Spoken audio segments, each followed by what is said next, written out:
Welcome to the podcast. We back. Rap and Tap Podcast. We gon' rap. This is Rap and Tap Podcast. We gon' rap. Come get your greasy green from OG Poppy at the candy shop. It's the only thing you want to put on your new beat. Which tattoo was the most meaningful to you and why? Bitch, did you hear what they said on Rap and Tap Podcast? The Candy Shop Tattoo Studio. The hottest tattoo shop, period. Oh, This is Rap and Tap Podcast. Oh, this your boy OG Poppy. Welcome to another episode of Rap and Tat Podcast, where we get right to the gooey. It's the podcast. What's up, y'all? Welcome back to another episode of Rap and Tat the Podcast. Before we get to our special guest in the house, I want to say God bless the family of Pamela Shantae Turner. She was a pregnant lady shot 5 times by the cop in Baytown. So we want to start a discussion today. But first, everybody go around, introduce yourselves. Starting with... What it is, what's up, it's Cadillac in the building. Jay Trouble, CEO of Hyena Gang Entertainment. 23K Ton, 13 Entertainment. ADOS, the Soul Star, FYM Radio. Hey, your girl Jonique, you know what I'm saying? Cut potion that stuff. So with the pregnant lady being shot as an artist, and we'll go around the room, do you feel like you need to take action, or what's your feeling on it? I mean, I feel like we always need to take action regardless. I mean, I'm not saying straight up, violent reactions, but some type of action needs to be put in motion, whether it's, protest or, whatever. Just going deeper into the situation, trying to at least, the way it was brought to the light, at least, try to get some justice done. I'll probably be the devil's advocate on that. As far as the actions that need to be taken, I never ever in the hood, and I come from the hood, I'm from the 4800 block, Berry Avenue, East Dallas. Shout out to everybody. But I never, in a situation that was a hood situation, ever saw a bully just get tired one day and say, you know what, I done bullied you enough. Okay, I'm gonna stop. I just never saw that. Like, it's the same, it's a universal law with bullies, man. They only understand one type of reaction. You know what I mean? So it's like, even if you don't feel like fighting, you understood what you had to do if you was getting bullied. I'm an 80s baby, so coming from that era, like, it didn't matter even if you knew you were gonna lose. At some point, if a person punched you in your mouth every day when you came to school, why we gonna keep trying to negotiate how to take the punch, or why did you punch? You gonna punch me, it ain't no reason. So when I walk in here the next day, I'm gonna punch you. You feel? And it just get to a point where, man, all the talking and marching, and it's kind of, I guess that's what I'm asking. How do we effectively punch back?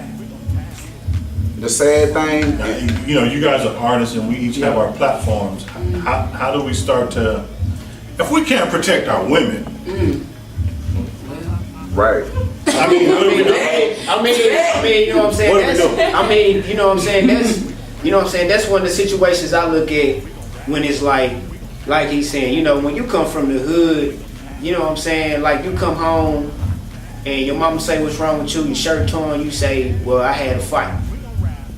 I know my mama, she didn't say, well, get back in the car, we finna go to the school, talk to the principal. My mama say, well, did you win? Yes, no, okay, well then, you know what I'm saying? It is what it is, you know what I'm saying? You grow up, you get your ass whooped. I mean, that's how you learn how to fight, you know what I'm saying? It's repetition to it, but like with this, what's going on now, this is a cycle that, I mean, it's damn near getting to the point to where shit, we finna have to just, hit the streets. And, if you feel like you gotta take action, do what you gotta do. I mean, because I've been beat up by the police. Me too. You know what I'm saying? 100. And I told myself, if I was ever in that situation again, to where I'm getting slammed down on my face 5, 6, 7 times, and I'm bloody, but then I roll over and the barrel of the gun is in my face, and this was in 2010. I made the news, Channel 4. You know what I'm saying? Like, you know what I'm saying? Talk a little bit about that. So, what happened in that? I had a show at Chris Styles, and it ended up not going down. So, you know, we all chopping it up outside the club with him. So me and my CEO, we go back to his house. You know what I'm saying? Just to, you know, plot out next moves, strategies, and you know what I'm saying, just talk about stuff. So, you know, of course, we sitting back, we drinking. It's probably like 1 in the morning. So, you know, we drinking. I mean, we doing our usual plotting, strategizing, you know, talking about next projects, videos, all that. But fast forward, I was taking my cousin, because I had my cousin moved with me out from Oak Cliff to get out, you know what I'm saying, the whole trap vibe, just to, you know, the street living and stuff. He moved to Arlington, got a job, you know what I'm saying, trying to better himself, and he had to be to work at 5 in the morning. So, hell, I worked the second shift job. I got off at 12 midnight, you know what I'm saying? So, I'm on the way to take him to work, and, you know, I see it all the time, you know, 2 o'clock, 3 o'clock in the morning in the streets, you know, how police, they just shoot through the light because ain't nobody on the road, you know what I'm saying, whatever and whatnot. So, I'm driving down Pioneer, and I get T-boned out of nowhere. You know what I'm saying? I'm just straight up driving. So after I came to, my car stopped or whatever, I spun out of control, did all that, and I look up, and it was a law. So I was like, God damn, that was a law that hit me. You know what I'm saying? So I'm on the phone trying to hit 911. You know what I'm saying? Because I was like, well, whatever finna happen, this shit ain't so good. You know what I'm saying? So by the time I'm down at 911, you know what I'm saying? So by the time I'm down at 911, I ain't even see him get out the car. I don't know when he got out the car. This motherfucker was like a goddamn me superhero. I ain't see him get out the car, none of this shit. I just got tackled from behind like I was hit by Ray Lewis and Warren Sapp. So I go straight to the ground, phone go everywhere, whatever. Then, you know what I'm saying, I'm getting yanked up by the back of my shirt. Boom, slam to the ground.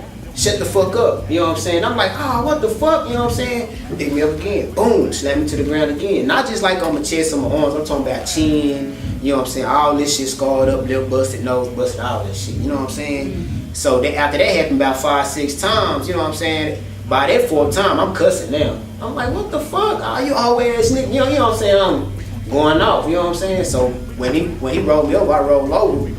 I'm looking at the barrel of a gun. Don't move, motherfucker. You know what I'm saying? So I laid there. Ambulance pull up, more police pull up, you know what I'm saying? So they picked me up, put me in the ambulance, took me to the hospital, all that, you know what I'm saying? Because I was bleeding, it was a car wreck. The craziest thing about the shit was, when I got out of Arlington jail that next morning, the first person I seen was my DARE officer from 6th grade in elementary. And she looked at me, she said, boy, what happened to you? I said, one of your fellow officers. Well, did you get a badge number? I said, well, it's kind of hard to get a badge number with your face being, you know what I'm saying, through into the concrete many times. Was there any justice in your case? Nope. That's what so they said. in this Pamela Shante case, I think she had a warrant or something? Yeah, that's what I heard. I heard she had a warrant. That's what they were saying. But how did he even talk to her to get her name or any of her information? He just walked up on her, literally walking in her apartment complex.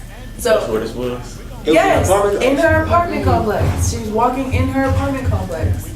So can they use that? Oh, you got a warrant, so I can tackle you full football NFL style. She got a traffic warrant. Identified myself. If I haven't identified myself, how do you know I have a warrant? And if the slightest resistance, I can so shoot you just walk up to me like that. It's like, man, it's crazy because we're supposed to have these constitutional laws that the police don't acknowledge for us. Like when it comes to black people, they just don't acknowledge these laws are supposed to exist for us. I'm not supposed to, as a free traveling citizen, you're not supposed to just be able to walk up to me and demand that I identify myself. You're not. Like, how often do you see that shit in like North Richland here? Have you ever just been walking and saw an officer walk up to some white dude and be like, hey, identify yourself right now? Like, no, it don't happen. That shit only happen to our people if nobody's seen the see the shit. How many times have y'all seen those videos of the white man getting pulled over? He talking and crazy. He's talking crazy. He talking mad trash. And they're standing there doing nothing. I don't have to do shit. If we move our hands, all we get shot. Like what the fuck type of shit is You don't have to move your hands. We keep trying to come up with new and creative ways to not get shot while we not doing That's shit. crazy. They That's get crazy. more irritated because they think being funny or something. Yo, you know what I'm saying? That's crazy when you got to come up with ways like shit. They'll go police. What I would advise though, for anybody that have sons especially, I know I do it in my household. I have a protocol. You know what I mean? Because at the end of the day, it's about survival. You can't win a war if you did. You know what I'm saying? So with my sons, I teach them, don't resist. Now, if it comes to a point where you know this officer is escalating this situation. They don't escalate this shit to send you home. You don't let nobody kill you. If it get to a point where you feel in your gut it's finna go all the way bad, you fight for your life. Period. I wouldn't care if it was a motherfucking preacher. You don't let the preacher walk up and you don't let me walk up and kill. You know what I mean? Yeah. But at the same time, hey, when the officer put his lights on, you need to go to getting your shit together. Before you even come to the stop, you need to have it all where you can get this shit in. You need to have it in your hand. You need to have both of your hands on the steering wheel. You need to park, cut the lights off, roll your windows down. When he walk up, don't say nothing to him. Don't ask why the fuck you pull. None of that stupid shit. He gonna get around to that. 9 out of 10 he did it. He anticipating you saying that shit so he can escalate it. So just chill, hand him your shit, everything you require by law. That's it. If he asks you something, answer, short. None of that chit chat shit, cause they not your friend. If he talking to you, he trying to jam you up to be able to go through your, you know, it's like you gotta teach your kids how to make it home, you know. And at the end of the day, don't tell them to respect bad authority. You know what I mean? Like real shit. That's how. It's another topic, but that's how molestation and shit is so prevalent in the black community. Because you teach your kids, you respect all adults don't deserve respect it at all. You feel what I'm saying? So it's like, hey, certain authority is not real. It's not a legitimate authority. If I see you abusing your power, hey, like you know in your gut. Y'all been in a situation, bro. Like when you know it hits your gut, like this shit is not. This shit finna go bad. Right. You gotta fight for your life at the end of the day. By law, keep your guns, you know, keep your guns, follow the laws, be up on your local laws, wherever y'all listen and watching from. We ain't trying to get nobody in jail. But in Texas, if you're not a felon, you can have a firearm in your car and in your home. And you don't need a license. And you don't need a license. Because your car and your house is your property. And if a motherfucker make you feel like it's life or death. As a black woman, when you heard this story about her being pregnant and getting shot, what was your first gut reaction? Oh man, I was disgusted, just right off the rip. You know, I feel like, you know, but you know, to what you all were saying earlier, you know, it happens. It happens too often. It happens too much. My personal opinion of it all is how do, you know, to your question, how do we, you know, do something about it? Well, one, we're doing something about it right now because we're having conversations. And at the end of the day, you know, and you're recording this, and this will be, you know, on YouTube, so people will be able to see your words and hear your words, you know, see you in your emotions as you are speaking, how you feel about the situation. And more people, black people, white people, whoever is watching it, they're gonna feel some type of way, and then they may reach out to you and say, hey, let's talk about this, let's have a town hall meeting, let's do something of that nature. So honestly, this is what we do. We have a conversation. We you know, we get with not just, you know, regular folks like ourselves, but people that actually have you know, connections to the law that are on our side. At the end of the day, it's a war, baby. And you got to find the people that's on your side, and that's all I do in life. I go and I look and try to find the people that I know connect with me. Like I learned in church that Jesus in me, love the Jesus in you. Well, you know, that energy that's in me, that light that's in me, if it's in you, I'ma see it. If it ain't in you, I know what's up. And those are so we just got to be an army. We got to get together. We got to have these conversations, and you know, we got to get tired. We just got to get sick and tired of being sick and tired. We gotta realize we at war. It's like we've been at war for years, and motherfuckers is like, what a war? Like, motherfucker, we watching the same movie? Like, you know what I'm saying? Like, every day I get up, I see the same shit, and but I don't see nothing happen. Like, man, say, I want y'all to find me an article of when was the last time some officers just went and shot an old pregnant white, not an old white lady or a pregnant white lady. Period. Never. It'll be motherfucking outrage. They not rolling up on that people. That's what I'm saying. Like when you go in the suburbs, you ain't hardly see them. You don't see them. They all in the hood, riding around harassing people. And see, that's the thing right there. I think that's the major problem. The major problem is, you know, what a lot of people know this, but a lot of people don't know this. You got people policing people who don't know shit about the culture that they police. Get these motherfuckers out our neighborhood. You know what I'm saying? Right, exactly. There's a lot of police out there that's from the hood. Okay, you put those officers in the hood. Cause they not gonna get scared and say, "Oh, I seen him scratch his hip, so I shot him." Exactly. You know what I'm saying? Like, you know what I'm saying? Like they need to. I feel like that's one thing that needs to happen. You know what I'm saying? You can't have these cats that grew up privileged privileged. Yeah. They mamas Don't know and their nothing daughters, about their that. mamas and they fathers is high-end lawyers and doctors, and they go to all these privileged schools and never seen a day of struggle, never had to open the cupboard and ain't nothing in there but a box of rice. Open the refrigerator, ain't nothing in there but Okay, so hold on. damn spoiled milk. Hold on. I'm gonna play Officer Jim. I got some police clients and they be talking to me. I ain't gonna say their name, but let's play. Nigga, when I pull you over and you get to bumping your motherfucking gums, I, as a police officer, feel threatened. You roll down your window, your car smells like weed. Like some shit we doing to ourselves. See, that's right. That's right. That's why it's a protocol. And see, I was taught this, you know what I'm saying, coming up by a lot of my relatives that do smoke weed, and these cats now is in their mid-50s, late 50s, they still smoke weed. You know what I'm saying? But that's one thing they always taught me. You know what I'm saying? It's a time and place for everything. You don't need to be riding around smoking weed in your car with 3, 4, 5, 6 people in the car. You know what I'm saying? Drawing attention to yourself, knowing you're breaking the law. You know what I'm saying? Because I mean, it's a law. You know, smoking weed it's a law. But you know what I'm saying? Like you say, that's another topic. But you just gave the police officers The green light. the green light to go. Yeah. Okay, there's weed.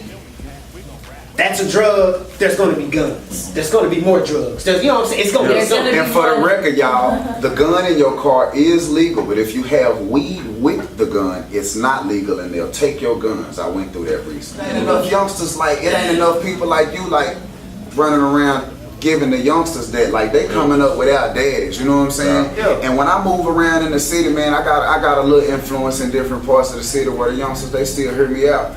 But I hear more older dudes say, man, I don't talk to them young men. I don't fuck with them young niggas. But they always say, them niggas don't listen. Yeah. And I be like, bro, yeah, they do, bro. Yeah, they do. But y'all think y'all can son these niggas. Yeah. You can't son a motherfucker that's 14 taking care of their whole fucking household. You gotta come to this young man with some respect. He not a kid. You know what I mean? So when you address about that, because I had a dude he thought I was young. He tried it, and I told him, I say, fam, you can't son me, bro. I'm like 76 years old, my nigga. But I caught that. I was like, that's what it is. You think just because you older than them, you can talk to them like they're your kids. You can't do that, man. But they will listen. You come to them, pull that coattail, say, little homie. When you see them fucking up, say, little homie, let me holler at you right quick. Pull them to the side of me, front of nigga. Pull a nigga to the side, say, homie, say, that ain't the way to go, bro. You gonna crash, my nigga. I wanna see you win, bro. I wanna see you crash out here. We'll drop that game on. You know what they do every time? Say, big homie, that's real. I appreciate it.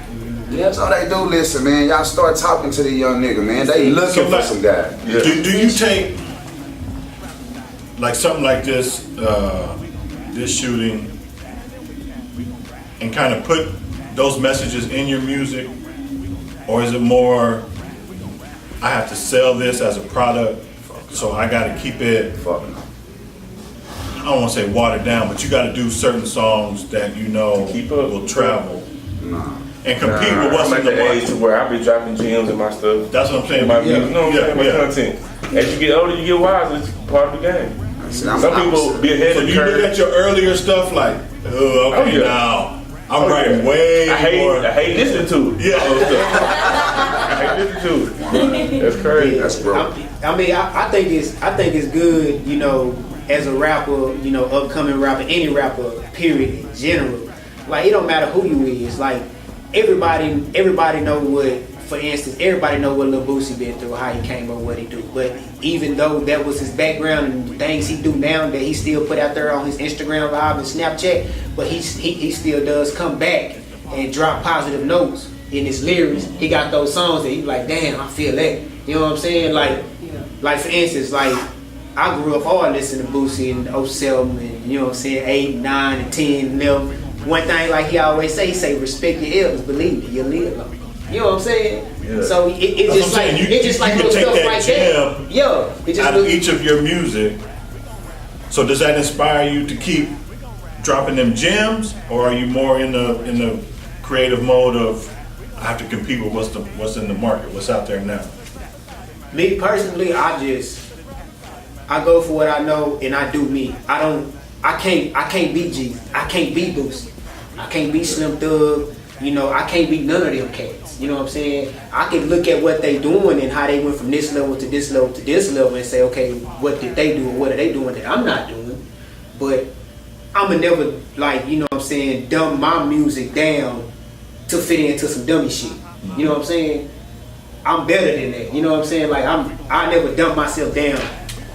All right, hold on. We're going to take a break. We'll be right back. Rap and Tap the podcast. Hey, this your boy OG Poppy. Hit me up on Instagram. Grab your phone. I know you're watching TV right now, but hit me up on Instagram at OG Poppy for all our specials. Holla at you. I'm not getting tatted by OG Poppy. Who are you getting tatted by? Gotta come to the candy shop. Tattoo. And we're back. Rap and Tap the podcast. So I want to get into, you play music on your show, right? Yes. When you look for your playlist, like one of the things going around in the DFW is our artists don't get enough airplay. 1 or 2 artists will get airplay, but it's not like enough artists are getting airplay. Yeah. But now what I've heard on the DJ side and the radio jock side is you got to play your top songs that's in the country and not just everybody who's from. That's a scapegoat, man. So when you program your show, what's your approach? Oh, well, it's internet radio, so I can do it the fuck I want. That's what I love about it. I think internet radio, that's the direction we're going. A lot of people have podcasts. So I, myself and my partner, we created For Your Mind Radio Network, which is very brand new network that we founded. And basically the whole premise is that we wanted to be able to create creative jobs for people here in Dallas-Fort Worth. But we also wanted to shine a light on our communities because there's so many talented people here. And so we wanted to give people the opportunity. We basically want to create a new culture, pretty much, of people just like, you know, like this is what you do. Like, hey, this is a circuit. We all, you know, I'm doing this interview tonight, then tomorrow night I'm being so-and-so's interview. Like, basically, we're all pushing each other's brains. The people that are working hard, pretty much. Get in there, get in that circuit and work it. And so that's why we created For Your Mind Radio. And so with the question that you asked about the music, I typically have a DJ. However, unfortunately, my DJ, he's been on the road for work, gotta, you know, get that money. So right now I'm looking for a new DJ, but I prefer to have that feel of a DJ that spins on the show and also, you know, whenever we're not doing the show. You know what I'm saying? I think that gives artists an opportunity to be heard on the air. As well as DJs being heard. It sounds like so much more freedom. Like these 3 artists can walk in, talk to you, hand you their music. Yeah. And if it's up to quality. Yeah, it definitely needs to be quality. You know what I'm saying? Because you gotta think about the people that are listening to the broadcast or listening to the network. Like we don't want to just let anybody that recorded something in somebody, you know, in their closet and it sounds like it was in the closet. Yeah. It's one thing. Y'all heard you know that? what I'm saying? It's one No thing. closet jump. Right. You know. You over here talking bad about radio and your shit is ting ting ting. Real talk. Like, Heard a fan in the background. and that's the thing, we gotta get out of our feelings. You know, at the end of the day, quality is quality. A lot of times these artists, you know, we make music and we do what we can because a lot of us, we don't just have it like that financially to just get the best whatever. Then you need to bust your ass to be able to work yourself up to that quality. And when you do that, and only when you do that, do you go up to people and say, seriously, I want you to play my music on the air. Because you gotta think about it. We got listeners, and our listeners, they not your friend. They don't know you. If they hear it and it's garbage and it's trash, they're gonna say it's garbage and trash. So what really are you doing for your brand? You're hurting it. You heard it. So you wanna come out when you're ready. So Do you have to move to make it? Do I have to move to Atlanta to make it? Do I have to move to LA? You don't have to move, not make it, but maybe you have to move around. There we go. I like Speak that. Speak I like that. Facts. You don't have to move, but you have to move around, man. You can't be a millionaire in your city, son. The money is not gonna kick your dough down and jump in your pockets. You know what I mean? And your city is only gonna support you so much. They probably been hearing you their whole life. It don't impress them that much. You know what I mean? It's easy to impress strangers. You gotta gain new ears. Exactly. You gotta gain. But see, we got the digital age, and I mean, you got Spirit Airlines, man. You know what I mean? Like for real, for starving artists. Like, you hear me? Yeah, Starving artists dig. Starving artists, man, they gotta set themselves a budget to where they can leave the city at least a few times a year. We ain't saying on no Diddy shit once every week, but you gotta be realistic. If you're not leaving, really your state, if you're not leaving your state to push your brand at least a few times a year, quit playing with yourself. You wasting some money. You fucking up the church money. I ain't gonna say the artist's name, but he went to Atlanta, took his career to the next level, and now the city here, us, he's taking licks for that. It's like this, he had to leave, like you get knocked back down. Oh, he went Hollywood, or oh, he went to Atlanta, and then you got people in Atlanta going. I won't name the show, but if y'all watch it, the girl who said, "I grew here and y'all just flew here. Y'all trying to come to Atlanta to get put on." So it's like a little kickback artist is getting, instead of like all coming together and like, we gonna. And that's all it take, man. There's so many people. That's all it take. Like I told, this was back in like 2008, 2009. It was a conversation we had after the show one night. It was me, DJ Get Real, Technique and Teflon. Well, he go by 80 grand now, but back then he was Teflon. And I'm sitting back talking, and I was like, bro, look at what DJ Khaled doing, bro. He getting beats and making beats, and he throwing people on him. You know what I'm saying? Networking, starting this whole networking process. And I was like, man, that's genius. Now look where DJ Khaled is today. You know what I'm saying? Like when he put out his albums, he got about 20, 25 different artists on there. You know what I'm saying? He worked with people that's grinding, you know what I'm saying? And some of them people tell you like, man, I ain't really started, you know what I'm saying, popping time. DJ Khaled put me on his album. You know what I'm saying? But see, that's what I was saying. Like it takes some people like that who do got that platform to be like, you know what? I see y'all grinding. Let's come together. Top 5 rappers. Your top 5. 3 probably. DMX. DMX, Pac, 3. Nas. Yes. Man. Cause everything we about 2001. You know what I'm saying? That era, like I was in that era. All time, top 5. All time. Dead or alive. Dead or alive. Man, that's 3. That's 3. I named. You said DMX. I said Pac, Nas. Oh, you said Pac? Okay. Yeah. And then what? Pac, Nas. Man. I say Boosie. The old Boosie. I don't really like too much of the new stuff like that. Well, I don't jam it like that. But Kevin Gates. I like Kevin Gates. He squeezed in there, man. I like him. I would have to damn, dead or alive. Like that's fucked up. It gotta be dead then. Okay, let me see. I know, right? You know what I mean? Dead alive. I gotta throw Big and Pac in there, just period, just cause of the era I'm from. I gotta throw Big and Pac in there. I can't not do that. 3 stacks. Absolutely. Yes. Good one. Bun B. All right. I've never heard a white version of that dude. And I'm biased to Texas, so I guess I'm gonna have to go with Uncle Face. Me, like like you say, I'm an 80s baby. My top 5, off the real, you know what I'm saying? Pac started for me. Gotta go. Then, but right after Pac, you know what I'm saying? I was always a Lil Wayne fan. From then until now, you know what I'm saying? Lupe Fiasco. I would have to go. And that shit get hard. I have to go ahead. I have to go ahead and rock with my boy Young Buck and start Lido. All right, I got, of course, Biggie and Pac, 80s baby. Let's see. Then I got Jay-Z. I'm a huge fan of Jay-Z, actually. Damn. It's still a lot of toughness out there. Yeah. Okay, I'm definitely gonna put Nas in there. Okay, that's fine. All right, and Kanye West. I'm gonna go ahead and go Kanye. Kanye up until I'm gonna say Kanye up until My Beautiful Dark Twisted Fantasy. After that, I kind of dropped out. Kanye earned it. Kanye earned it. That's all the time we got for today, y'all. Thank y'all for coming. We gon' rap, we gon' rap, and we gon' tag, we gon' tag, we gon' rap, we gon' rap, and we gon' tag, we gon' tag, yeah. It's the podcast.